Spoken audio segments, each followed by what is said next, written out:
한국, 솔직히 많이 걱정돼요. 일본에 비해 뭐가 나을까요? 오늘 들려드릴 사연은 그리스 엘레니의 가족 이야기입니다. 남편의 직장을 따라 한국에 와서 가족이 경험한 따뜻한 한국 이야기를 들려주었습니다. 안녕하세요. 저는 엘레니입니다. 그리스 아테네에서 태어나고 자란 평범한 주부로 남편 니코스와 함께 7세 된 쌍둥이 자녀인 소피아와 알렉시스를 키우며 지내고 있었습니다. 남편은 대기업에서 근무하며 꾸준히 커리어를 쌓아왔고 저희 가족은 그리스에서 안정적인 생활을 누리고 있었죠. 그런데 남편이 회사에서 갑작스레 한국으로 발령을 받게 되었습니다. 그 소식을 들었을 때 저는 솔직히 말해 많이 걱정되었습니다. 한국에 대해서는 거의 알지 못했거든요. 그나마 알고 있던 건 일본계 그리스인 이웃 야스히로 씨를 통해 들은 이야기뿐이었어요. 그런데 문제는 그가 한국에 대해 긍정적인 말을 한 적이 한 번도 없었다는 겁니다. 야스히로 씨는 늘 일본이 얼마나 훌륭한 나라인지 자랑하곤 했습니다. 엘레니, 일본은 전통과 현대가 완벽하게 조화를 이루는 나라예요. 아테네에서 봤던 아크로폴리스만큼이나 경이로운 교토의 사찰들을 보면 일본의 역사가 얼마나 깊은지 알 수 있죠. 저희 조상들이 수백 년 동안 지켜온 문화와 전통을 보존하면서도 일본은 세계적인 기술 강국으로 자리 잡았어요. 도쿄의 스카이라인을 보면 일본이 얼마나 발전했는지 한눈에 알 수 있답니다. 특히 일본 애니메이션 이야기할 때는 정말 신이 나 보였어요. 일본 애니메이션은 단순한 만화가 아니에요. 나루토, 원피스, 진격의 거인 같은 작품들은 전 세계적으로 팬층을 가지고 있고 그리스에서도 많은 사람들이 일본 애니메이션을 좋아하죠. 아이들이 일본 애니메이션을 통해 일본어를 배우기도 하고 일본 문화를 자연스럽게 접하기도 해요. 그리스에서 일본 애니메이션은 일종의 문화 현상으로 자리 잡았다고 할 수 있어요. 음식에 대해서는 특히 더 자랑스러워했어요. 일본 음식은 그야말로 예술이에요. 스시와 라멘 같은 음식들은 이미 그리스에서도 널리 알려져 있죠. 아테네의 고급 레스토랑에서는 스시가 가장 인기 있는 메뉴 중 하나입니다. 스시는 단순한 음식이 아니라 재료의 신선함과 요리사의 정성이 담긴 작품이죠. 일본 음식은 고급스러우면서도 독특한 맛을 가지고 있어서 그리스 사람들도 특별한 날에는 일본 음식을 즐기곤 하죠. 라멘 역시 일본에서 시작된 음식인데 깊은 국물 맛과 다양한 토핑이 어우러져 아주 특별한 요리로 인정받고 있어요. 야스히로 씨는 한국 음식과 일본 음식을 비교하면서도 일본의 우월함을 강조했어요. 한국 음식이요? 솔직히 말해서 한국 음식은 너무 맵고 자극적이라 일본의 섬세하고 고급스러운 음식과는 비교가 안 돼요. 일본 음식은 신선한 재료와 정교한 조리 과정을 통해 만들어지기 때문에 맛뿐만 아니라 시각적인 면에서도 훌륭하죠. 한국 음식은 아직 이런 점에서 일본 음식을 따라잡기에는 부족한 것 같아요. 야스히로 씨의 이러한 말들은 저희 가족에게 한국에 대한 부정적인 인식을 심어주기에 충분했습니다. 그래서 남편이 한국으로 발령을 받았다는 소식을 들었을 때 저희는 걱정과 두려움이 앞섰어요. 과연 우리가 한국에서 잘 지낼 수 있을까 하는 의문이 머릿속에서 떠나지 않았죠. 남편도 저도 한국이라는 나라가 어떻게 우리에게 다가올지 전혀 감이 오지 않았습니다. 그렇게 걱정과 불안 속에서 한국행 비행기에 올랐습니다. 창밖을 바라보며 저는 속으로 다짐했죠. 어떻게든 이곳에서 잘 적응해야 해. 라고 말이죠. 그런데 한국에 도착한 순간부터 우리가 생각했던 것과는 완전히 다른 세상이 펼쳐지기 시작했답니다. 인천공항에 도착한 순간부터 우리는 한국이 생각했던 것과는 완전히 다르다는 것을 느끼기 시작했어요. 공항은 넓고 현대적이었으며 모든 것이 깔끔하고 체계적으로 운영되고 있었죠. 남편과 저는 이제 정말 한국에서의 생활이 시작되는구나라는 생각에 설렘 반, 걱정 반으로 공항을 나섰어요. 회사가 마련해준 차량을 타고 우리가 앞으로 살게 될 아파트로 향했습니다. 솔직히 말해서 한국에서의 주거 환경이 어떨지 걱정이 많았어요. 하지만 도착한 순간 우리는 그야말로 충격을 받았죠. 아파트는 최신식 고층 건물로 건축 스타일부터 외관까지 매우 현대적이었어요. 우리 가족이 살게 될 아파트는 마치 도시 속의 작은 마을처럼 잘 정돈된 단지 안에 여러 동의 건물이 모여 있었어요. 이런 풍경은 그리스에서 보던 중저층 건물들과는 완전히 달랐죠. 아파트 내부를 둘러보니 공간 활용이 놀라울 정도로 잘 되어 있었어요. 방, 거실, 주방, 욕실이 효율적으로 배치되어 있었고 바닥 난방 시스템인 온돌 덕분에 집 안 전체가 따뜻하고 아늑했어요. 그리스의 아파트는 천장이 높고 발코니가 넓어서 시원한 느낌이었지만 한국 아파트의 효율성과 편리함은 또 다른 차원의 감동이었죠. 특히 바닥이 따뜻해서 아이들이 맨발로 뛰어다니며 놀 수 있다는 점이 참 좋았어요. 그리고 아파트 단지 내에 다양한 편의 시설이 있다는 사실에 또 한 번 놀랐습니다. 피트니스 센터, 수영장, 어린이 놀이터, 심지어는 작은 공원까지 단지 안에서 필요한 모든 것들이 다 갖춰져 있었어요. 한국에서는 아파트 단지 내에서 거의 모든 일상적인 활동을 해결할 수 있다는 점이 참 신기했어요. 그리스에서는 이런 시설이 거의 없었기 때문에 한국에서의 생활이 얼마나 편리할지 상상이 안 됐죠. 아이들도 새 집에서 금방 적응했어요. 집 안에 마련된 놀이 공간에서 신나게 뛰어다니며 새로 구입한 장난감들을 가지고 놀기 시작했죠. 남편과 저는 한국에서의 생활에 대해 조금씩 기대감이 생기기 시작했습니다. 우리가 한국에 대해 너무 모르는 게 많았던 것 같아 남편이 이렇게 말하며 웃었어요. 며칠 후 쌍둥이들을 한국의 유치원에 데려갔습니다. 우리는 한국에서의 첫 교육 경험이었기 때문에 긴장이 됐지만 기대도 컸어요. 남편의 회사에서 추천한 영어 유치원은 그 평판이 워낙 좋아 선택했죠. 유치원에 도착하니 시설부터가 남달랐습니다. 깔끔하고 현대적인 건물, 넓고 안전하게 설계된 운동장과 다양한 놀이 시설이 저희를 맞이했어요. 이 유치원에서는 수업이 모두 영어로 진행되었고 한국 아이들과 외국 아이들이 함께 다니고 있었어요. 교실에 들어가자 영어로 자연스럽게 대화하는 선생님들과 아이들이 보였고 쌍둥이들도 금세 선생님과 어울리며 즐겁게 수업을 시작했죠. 가장 놀라웠던 건 교육 방식이었어요. 이곳에서는 영어만 배우는 것이 아니라 한국 문화도 함께 경험할 수 있도록 프로그램이 짜여져 있었어요. 아이들은 영어로 한국의 전통 놀이를 배우고 한국어 노래를 부르며 자연스럽게 한국어도 익히고 있었죠. 특히 소피아는 한국어로 자기 이름을 쓰는 법을 배우며 엄마, 나 한국어도 배워볼래 라고 말할 때 그 눈빛이 얼마나 반짝였는지 몰라요? 이 유치원의 가장 큰 장점은 영어로 교육을 받으면서도 한국 문화를 경험할 수 있다는 점이었어요. 한국어도 배울 수 있는 기회를 가질 수 있으니 한국에 오래 머물 계획인 우리 가족에게는 정말 딱 맞는 선택이었죠. 그렇게 유치원 생활이 시작되고 저희 가족은 점점 한국 생활에 적응해 갔어요. 초기에는 걱정이 많았지만 한국에서의 경험이 하나씩 쌓이면서 그런 걱정은 점점 사라졌죠. 한국은 우리가 생각했던 것보다 훨씬 더 발전된 나라였고 무엇보다도 사람들의 따뜻한 환영이 마음을 편안하게 해줬습니다. 남편의 회사에서는 우리 가족이 한국에 빠르게 적응할 수 있도록 다양한 프로그램을 마련해 주었어요. 그 중에서도 가장 인상 깊었던 건 한국 문화와 언어 프로그램이었죠. 처음에는 한국어가 너무 어렵게 느껴졌지만 이 프로그램 덕분에 가족 모두가 한국어와 한국 문화를 자연스럽게 배울 수 있었습니다. 저는 한복을 처음 입어보는 경험을 했는데 그 느낌이 정말 특별했어요. 고운 색감의 한복을 입고 거울 앞에 섰을 때 마치 시간이 멈춘 듯한 느낌이 들었어요. 곧이어 다도 수업이 시작됐는데 차를 마시며 선생님이 설명해 주시는 한국의 전통 예절과 차 문화에 점점 빠져들었죠. 손끝으로 다관을 잡고 차를 따르는 동작 하나하나에 담긴 섬세함과 정성에 정말 감탄했습니다. 한국의 전통 예술이 이렇게 깊이 있고 아름다운지 전혀 몰랐어요. 그리스의 전통 문화와는 또 다른 매력이 있더군요.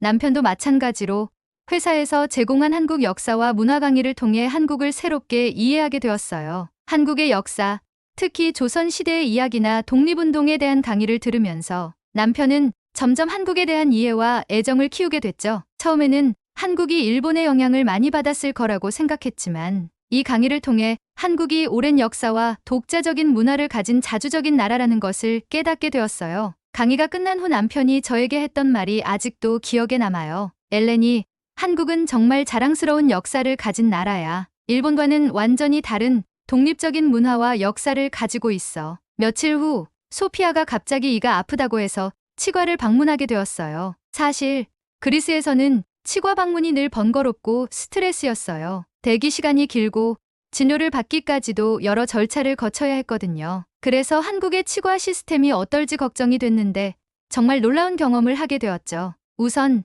예약 과정부터가 매우 체계적이었어요. 남편의 회사가 제공한 안내서에 따라 온라인으로 예약을 했는데 시스템이 워낙 잘 갖춰져 있어 손쉽게 원하는 시간을 선택할 수 있었습니다. 그리고 치과에 도착하니 대기 시간도 거의 없었어요. 이름이 불리자마자 소피아는 곧바로 진료실로 들어갔죠. 진료실은 최첨단 장비들로 가득했어요. 의사는 진료 시작 전에 친절하게 치료 과정을 설명해 주었고 소피아가 불안해하지 않도록 배려해 주었습니다. 치료는 고통 없이 빠르고 정확하게 진행됐어요. 진료를 마친 소피아는 웃으면서 나왔고 전혀 아프지 않았다고 말했어요. 한국 치과의 서비스와 기술 수준이 이 정도일 줄은 상상도 못했어요. 치료가 끝난 후에는 무료로 치약과 칫솔 세트를 받았는데 이런 세심한 배려에 감동하지 않을 수 없었습니다. 그리스에서 치과를 갈 때마다 불편하고 스트레스를 받았던 기억이 떠올랐어요. 그리스에서는 대기 시간이 길고 때로는 치료 자체가 고통스럽기도 했죠. 그런데 한국에서는 모든 것이 순조롭고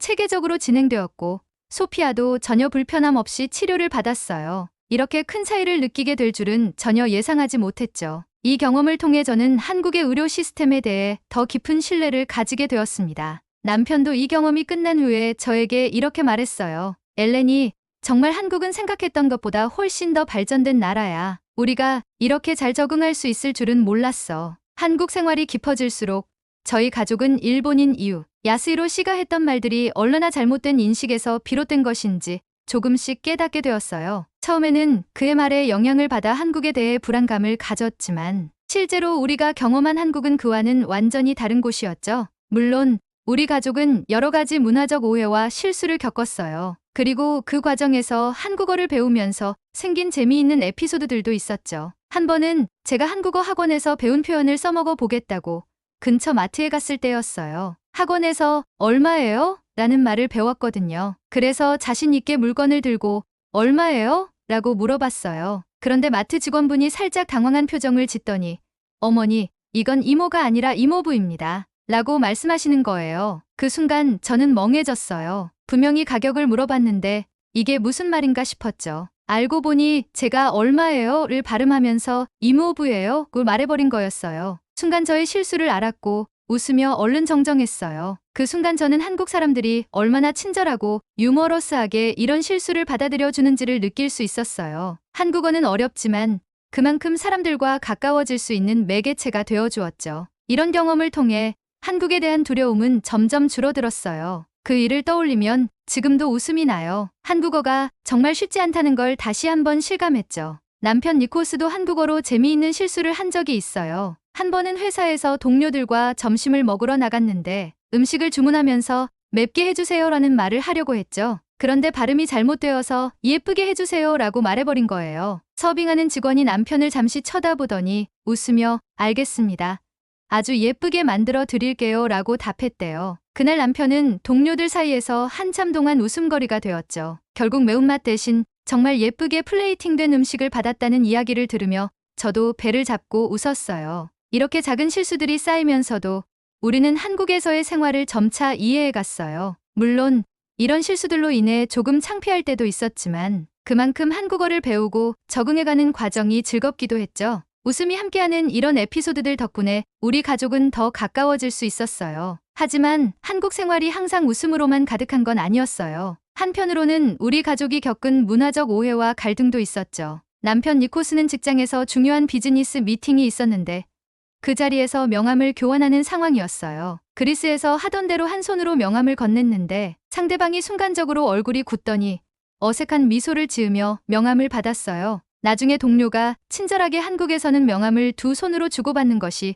예의라고 설명해 주었고 남편은 이를 통해 한국의 비즈니스 매너를 배울 수 있었어요. 한국 사람들은 실수를 지적하는 대신 이해하고 도와주려는 태도를 보여줬어요. 이런 모습을 보면서 우리는 한국이 단순히 외형적인 발전만 이룬 나라가 아니라 사람들의 마음가짐도 따뜻하고 배려심이 깊다는 것을 깨달았죠. 쌍둥이 아이들 소피아와 알렉시스도 처음엔 언어의 장벽 때문에 유치원에서 친구들과 어울리는 게 어려워 보이기도 했어요. 저는 그 모습을 보며 걱정이 되었어요. 그러던 중 유치원 엄마들 중 한 분이 저에게 다가와 조언을 해주셨어요. 엘렌이, 아이들이 태권도를 배워보는 건 어떨까요?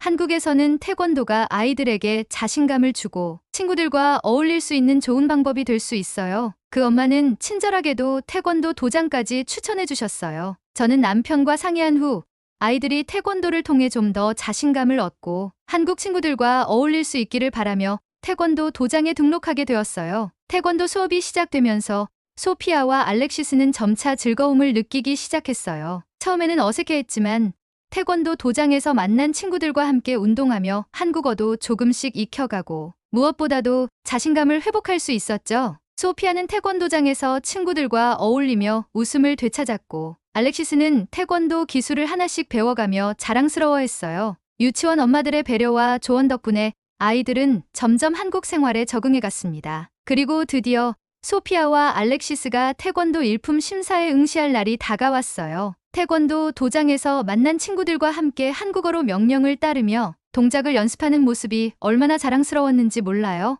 아이들은 열심히 준비했고 자신감을 가지고 심사장에 들어섰습니다. 심사장은 많은 사람들로 가득했어요. 외국인 아이들도 한국 아이들과 함께 심사에 응시할 수 있다는 걸 알게 된 순간 저는 정말 감동을 받았어요. 심사가 시작되고 소피아와 알렉시스는 긴장된 표정으로 심사위원들 앞에서 최선을 다해 동작을 하나씩 선보였어요. 한국어로 구령을 따라하고 힘찬 기합 소리를 내며 태권도 동작을 펼치는 아이들의 모습을 보면서 저는 눈시울이 뜨거워졌습니다. 심사가 끝난 후 우리는 모두 수고했다는 말을 주고받으며 집으로 돌아왔어요. 결과 발표는 며칠 뒤에 이루어진다고 했죠. 집으로 돌아오는 길에 아이들은 그동안의 노력이 결실을 맺길 바라는 마음으로 설렘 반, 긴장 반인 상태로 이야기꽃을 피웠어요. 며칠 후 태권도 도장에서 결과 발표가 있었어요. 소피아와 알렉시스는 긴장된 얼굴로 결과를 기다렸죠. 그리고 마침내 아이들이 기다리던 소식이 전해졌습니다. 두 아이 모두 일품에 합격했다는 소식을 들었을 때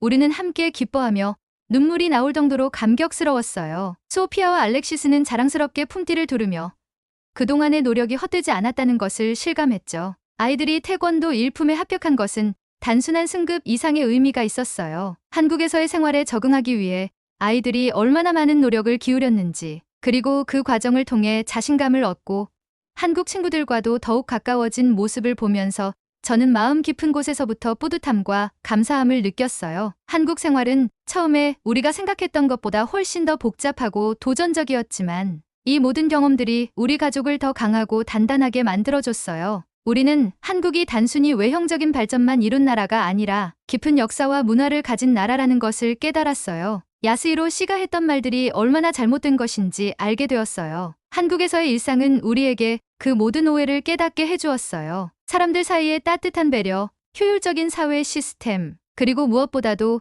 서로 다른 문화를 존중하고 이해하는 법을 배웠습니다. 한국은 우리 가족에게 단순한 외국이 아닌 진정한 의미에서 또 다른 집이 되었습니다. 이곳에서 얻은 모든 경험들은 우리 가족의 인생에 있어 가장 소중한 추억으로 남을 것입니다. 특히 아이들이 태권도를 통해 성장해가는 모습을 보면서 우리는 한국 문화의 깊이에 대해 새로운 시각을 갖게 되었습니다. 태권도는 단순한 운동이 아니었어요. 그것은 자신감과 자부심을 심어주고 서로를 존중하는 법을 가르쳐주는 귀중한 문화였죠. 한국에서 보낸 시간 동안 우리 가족 모두가 얼마나 많이 성장했는지 실감하게 되었어요. 한국어를 배우면서 웃음 가득한 실수들을 경험하고 새로운 친구들을 만나고 서로의 다름을 이해하며 우리는 그 어느 때보다도 강해졌습니다. 이 모든 과정을 통해 우리는 한국에 대해 깊은 애정을 가지게 되었어요. 처음에는 낯설기만 했던 이곳이 이제는 마음속 깊이 자리 잡은 두 번째 고향이 되었습니다. 이제 그리스로 돌아갈 시간이 다가왔습니다. 우리는 아이들이 다녔던 태권도 도장에 들러 선생님께 마지막 인사를 드렸어요. 선생님은 아이들을 안아주며 말했죠. 소피아, 알렉시스, 한국에서 배운 것을 절대 잊지 말고 그리스에서도 태권도를 통해 배운 정신을 이어가길 바란다. 아이들은 눈물을 글썽이며 고개를 끄덕였어요. 그 장면을 보며 우리는 한국이 우리 가족에게 남긴 깊은 인상을 다시금 느낄 수 있었습니다. 우리는 이곳에서 배운 모든 것들을 그리스에서도 실천할 것입니다. 소피아와 알렉시스는 그리스로 돌아가서도 태권도를 계속 배우겠다고 다짐했어요. 그들은 그리스 친구들에게 한국의 문화를 알려주고 태권도를 통해 배운 것들을 나누겠다고 결심했죠. 남편 니코스도 그리스에서 한국에서 배운 비즈니스 관행과 매너를 적극적으로 활용할 계획이에요. 그는 한국에서 배운 협력과 배려의 중요성을 그리스에서도 실천하며 한국과 그리스 사이의 다리를 잇는 역할을 하겠다고 다짐했습니다. 저 역시 그리스에서 한국 문화를 알리며 우리가 이곳에서 배운 따뜻함과 배려심을 주변 사람들과 나누기로 결심했어요. 비행기에 오르기 전 우리는 서울의 마지막 풍경을 눈에 담았습니다. 창밖으로 펼쳐진 도시의 모습은 이제 우리에게 너무나도 익숙한 하지만 여전히 아름다운 광경이었어요. 안녕, 한국. 그리고 고마워, 한국. 우리는 마음속으로 마지막 인사를 건넸습니다. 엘린이 가족의 감동과 재미가 있는 한국 적응기를 잘 들으셨나요? 구독과 좋아요를 눌러주시면 영상 제작에 큰 힘이 됩니다. 오늘의 사연을 끝까지 시청해 주셔서 고맙습니다.